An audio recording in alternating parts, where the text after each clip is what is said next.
Going around the outside of Mr. Panon, then going forward Spangled Impact, points in the middle, and then Run Liam Run. They're starting to bunch up a little more now. Crowned Lawyer and the stablemate, the Blue Nipper last, coming around the corner. At the 350, Barracky Beats making all haste for home. He's straightened up for Hill with a handy lead, 2.5 in front from Settlers Creek. He's now under the Persuader, but he's nicely clear. Settlers Creek trying to knuckle down, but Barracky Beats, always a tough nut to crack at the 100 when he's in front. And he still leads Settlers Creek, who's trying hard, but he won't get there. And Barracky Beats all the way. Barracky Beats a half to 3/4 Settlers Creek. It was a tight go third run. Liam Run got home well late with Nicotrice and Point. Leave it to the judge.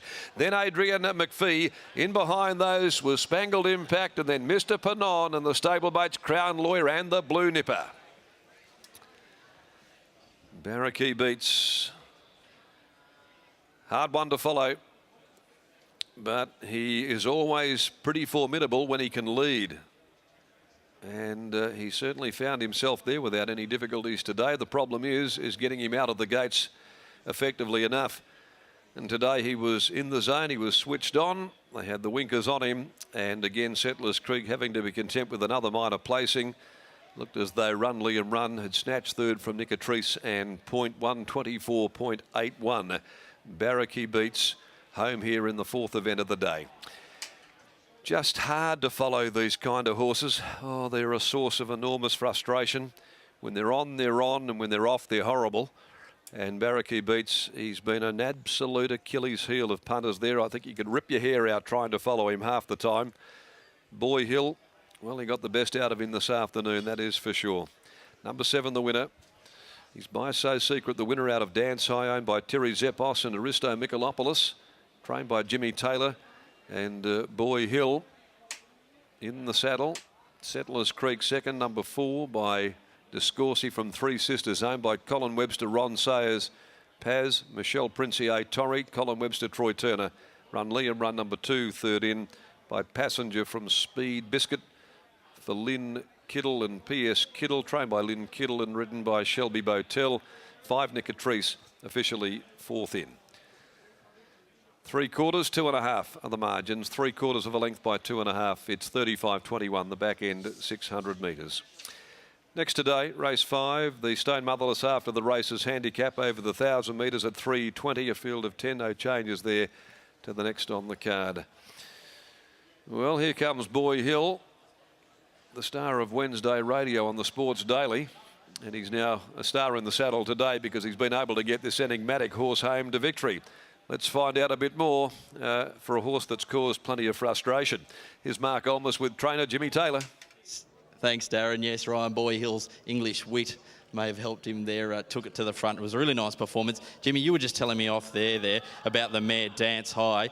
Hasn't she been fantastic? And for not only your stable, but Aristo as well, who's leading the horse in. She, of course, had Barracky. Now she's got Barracky Beats, who's earned nearly $200,000. Tell us what you were telling us off air about how much the family's made. Well, Aristo and Terry bought the mare Dance High about 20 years ago, and her progeny and her grandsons and daughters have won $3.5 million. So just been a great family, and you know that Aristo and Terry have been able to sort of breed with. The trainer goes okay too. Oh, he battles a little bit. Jimmy, tell us a bit about the horse, because he is a tricky one, as Darren mentioned up the top there. The gear changes made all the difference here with the winkers on, lugging bit on and tongue bit off. Yeah, last up we decided to take the bubble cheeker off. I thought, you know, it can annoy him racing it all the time, and it just didn't suit him racing in the pulling bit. He just didn't try. So changed back to the old gear, and a lot of credit goes to Ryan. Ryan's ridden him all his career, and without Ryan he'd be probably banned by now. Yes, he's a tricky one to catch. For Chivy as well, from barrier 10, the plan was always to roll forward. He did it with consummate ease. Yeah, he's just a better horse bowling. He's just a free runner.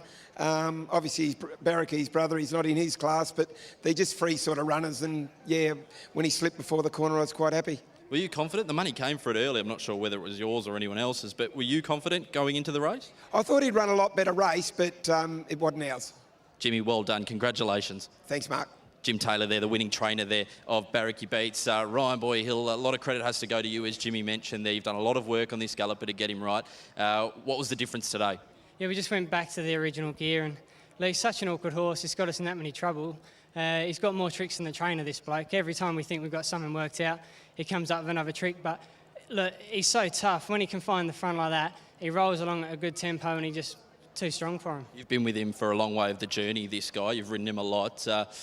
It's nice to get a win on these types of horses, these sort of journeyman horses. It is, and especially for these owners, they're so patient. Like Terran Aristos, they cop it when things don't go right, and then it works out perfect today. Ryan, well done, a great ride, and many more to come. Thank you.